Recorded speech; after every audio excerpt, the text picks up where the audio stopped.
So we were talking about wave aspects of light. I talked about interference, diffraction, and then polarization of light. There are some more things which I want to talk in this chapter, and today we will be doing three topics. One is scattering of light,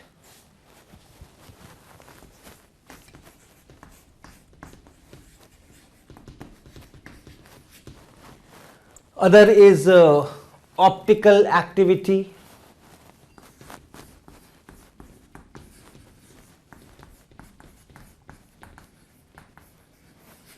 and the third is birefringence.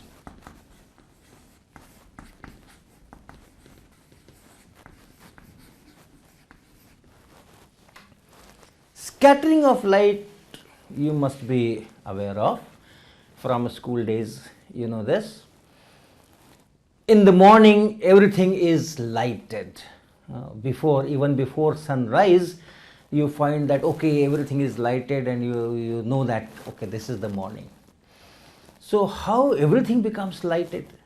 Sun rises in east, so light comes from the east only, but you stand in open field, face towards west or north or south or any corner or up, you find everything is lighted. Light is coming to your eyes from all directions. So how is that coming? That is because of scattering. In atmosphere you have molecules, oxygen molecules, nitrogen molecules, carbon dioxide molecules, water vapor and whatnot.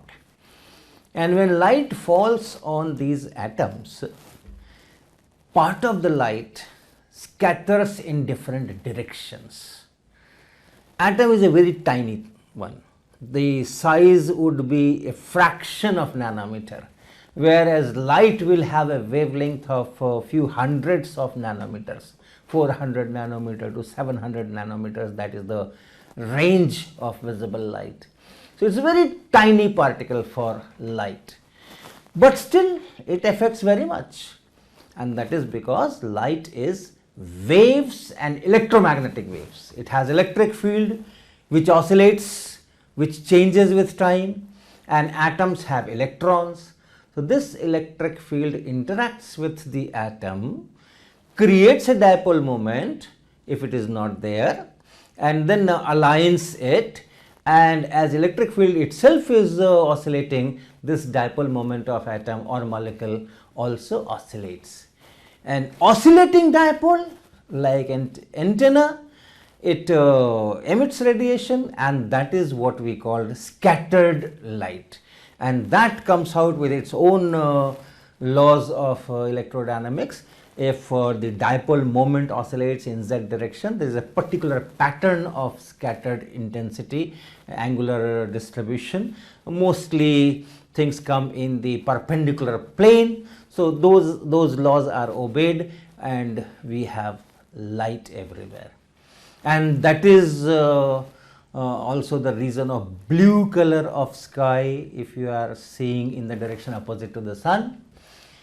Because when the light gets scattered by such tiny particles, size much smaller than the wavelength of light, then it's highly wavelength dependent. And the intensity of the scattered light will be in any direction, it will be proportional to 1 by lambda 4. That is called Rayleigh scattering.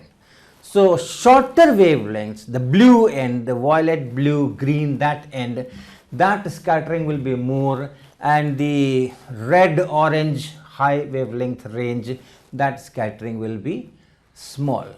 And therefore when you see in open away on the other direction than the sun, then what you receive is the scattered light, and scattered light will have more of this blue end, and that is why sky appears blue.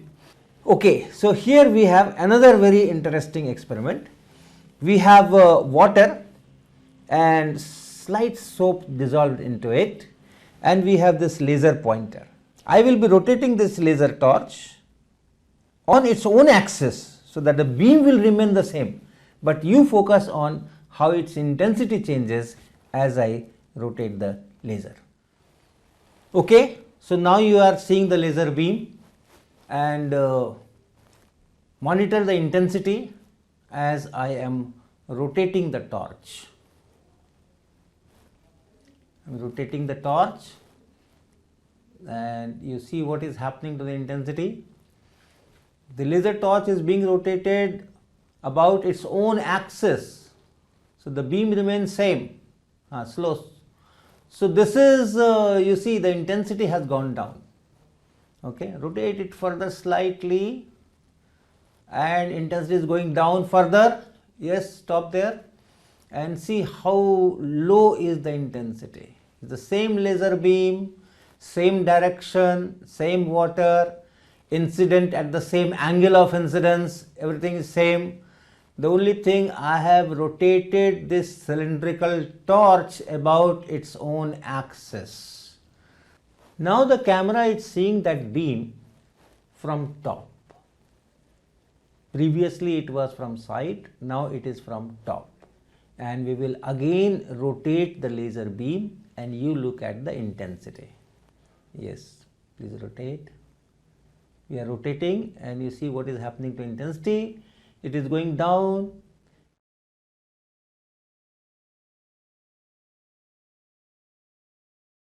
Rotate further. Rotate further. It's minimum, very small intensity. Rotate and now the intensity is again increasing. So as we are rotating the torch, it is again increasing and now it has become quite bright. Rotate further little bit.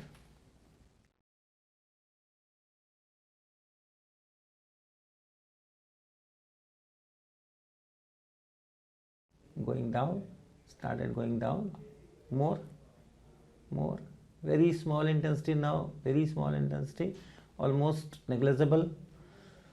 So that is how. So the intensity of this laser beam in water as seen from top is also changing as I rotate this laser, the torch. Okay. So you have seen the intensity variation. Now why that intensity varies as I rotate this laser torch? Because the beam is going in the same direction. It is entering water in the same direction. It comes out from the same direction. As we had shown earlier, the light that is coming out of this laser pointer or laser torch is largely polarized. That means if the beam is coming out in one direction, the electric field perpendicular to the direction of propagation, but it has a fixed direction. And that direction is fixed with respect to this instrument. So when I rotate this torch about its own axis, everything inside rotates and therefore the electric field also rotates. So what happens? Let us say the beam is going and electric field is in vertical direction. If the electric field is in vertical direction, the dipole moments will also start oscillating in vertical direction. And if that happens, the radiation from that oscillating dipole will be more in the perpendicular plane. And therefore, if I see from the side, I will get more intensity. And if I see from top, I will get less intensity because a dipole does not radiate much along that direction of the dipole moment. But perpendicular direction, yes, it does with larger intensity.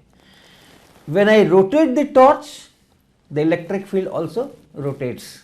And if the electric field becomes parallel to this horizontal direction, if this electric field becomes horizontal, what will happen? The electric dipole moments will oscillate in this horizontal direction. And therefore, if you see from side, the intensity will be much lower. It radiates more in the perpendicular plane. And so, if you see from the top, the intensity will be maximum. Now, our next topic is optical activity. We have done this scattering, now this optical activity. There are certain kinds of molecules which chemists call chiral molecules. They are not equivalent to their mirror image and so on. So if you have a material having those molecules and send a linearly polarized light through that material, the linearly polarized light remains linearly polarized, but its electric field direction rotates as you go along the length of that material. Now this type of materials are called optically active material because they interact with light and make this change in the direction of the electric field. From the common materials that we use in our daily life, sugar is optically active. So if you have sugar solution and you pass light through this solution, the light is linearly polarized to start with. As it travels in the solution, this direction of electric field or direction of polarization, it will gradually rotate, it will gradually change. So we will see that in this experiment. So here is the apparatus. We have a laser source giving red laser. At the bottom you have this graduated angular scale, and there is a tripod on which we have placed a glass plate, and on that a glass tumbler and this polarizer sheet. This is that glass tumbler and this is the polarizer sheet. On the sheet we have put this pointer, we have fixed this pointer with the sheet so that you can read the position of this sheet on this graduated scale. So at this moment this tumbler is empty, laser is going through this and then through this polarizer and is falling on the roof. So let us look at the spot on the roof. So you can see the spot, and now we will be rotating this polarizer sheet. You can rotate the tumbler only and see when this intensity is minimum. So rotate, it is increasing, increasing, it is increasing, go back, go back, go back, go back, go back. Yeah, now it is decreasing slowly. Go back. Yeah, here it is, here it is. This is minimum, this is almost gone. Now let us see where is this pointer.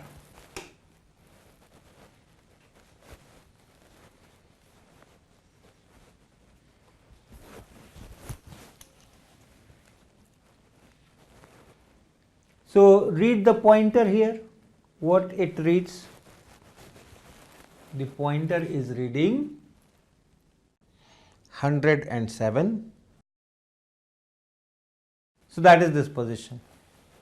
Now we will be putting sugar solution in this glass tumbler.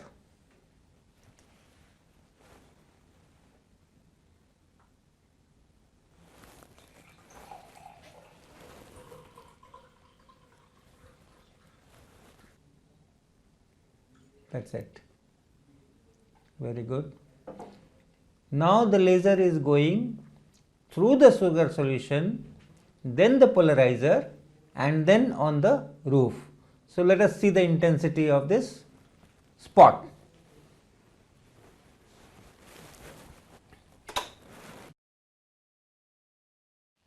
So now rotate this polarizer to make this intensity minimum. Yeah, rotate. Yes, it is going down, down, down, almost gone.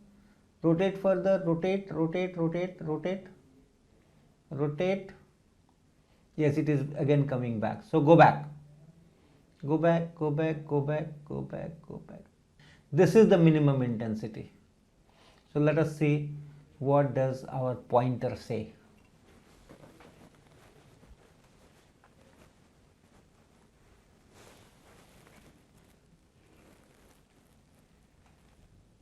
It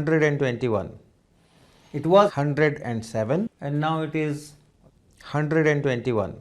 So the electric field vector has rotated by about 14 degrees when it goes through this length of sugar solution of this particular concentration that we have made. This is optical activity. The rotation depends on the length of the solution and also on the concentration of the solution. So we had done scattering, we had done optical activity, and now we will be doing an experiment based on what we call birefringence. So we have done this and now it is this. You all know when light goes from one transparent medium to another transparent medium, refraction takes place, the speed of light changes. Now for the materials which are optically isotropic, that means all directions in the material are equivalent for light, the speed of light is same whatever way it moves. But there are some materials for which this isotropy is not there and speed of light depends on several other things. One variety is where the speed of light depends on the electric field direction, and that's why it becomes a wave aspect.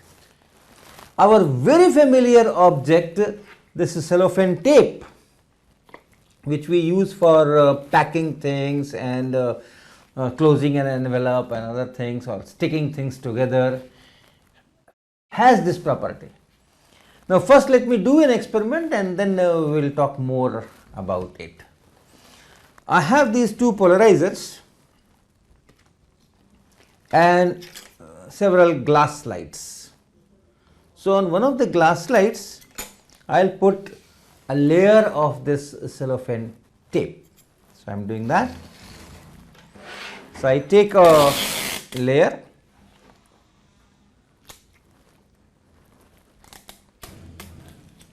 and put this layer of tape on this glass slide.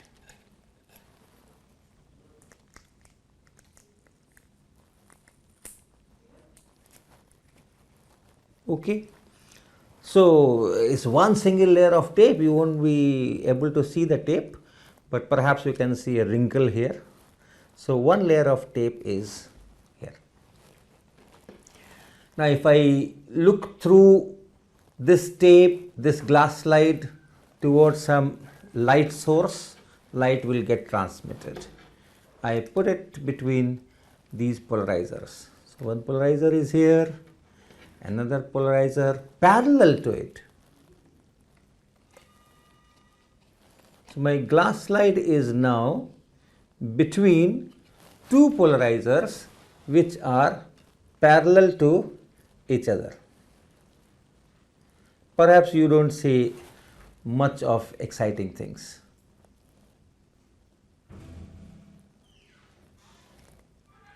And now I am rotating this glass slide and see what happens.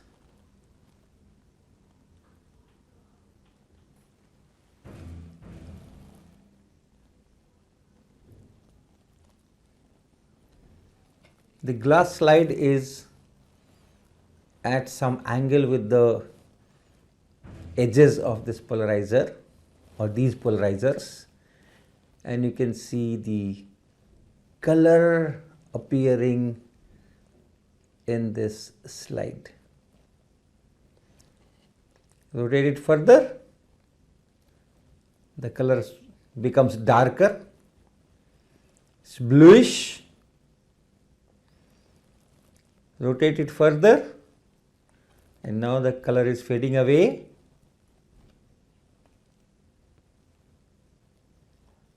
It almost becomes transparent, no color, and now this is a perpendicular orientation.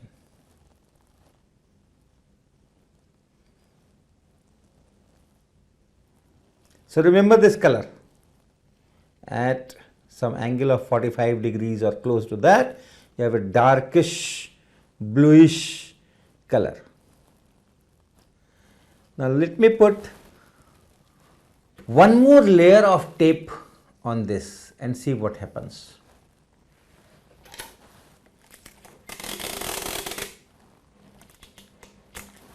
I am putting one more layer on that same glass slide. So now I have two layers of tape on this slide.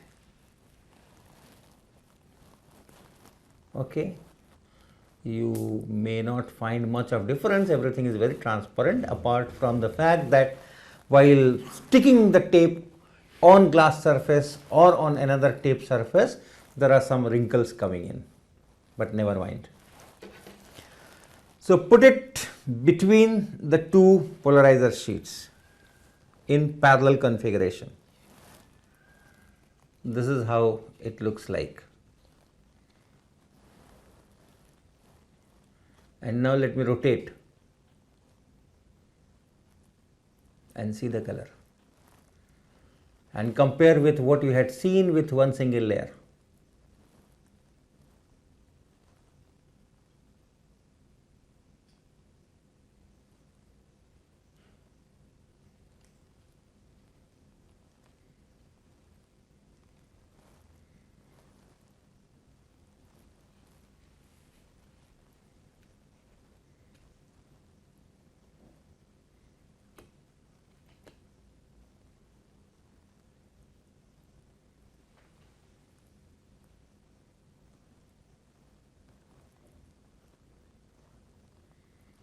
Done.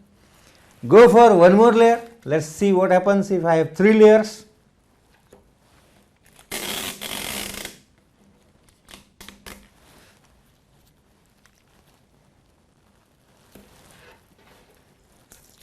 I have put one more layer.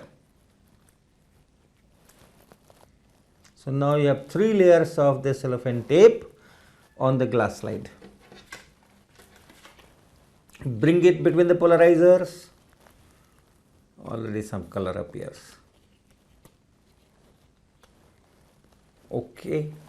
So start from here and rotate and see the color. This is greenish.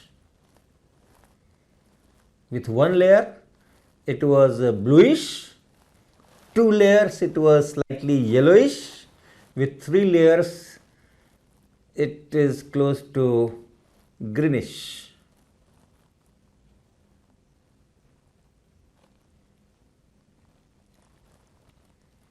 Transparent, no color, greenish, again no color. Now there are various other combinations possible. I had put 1 layer, 2 layer, 3 layer. You can do more layers and see.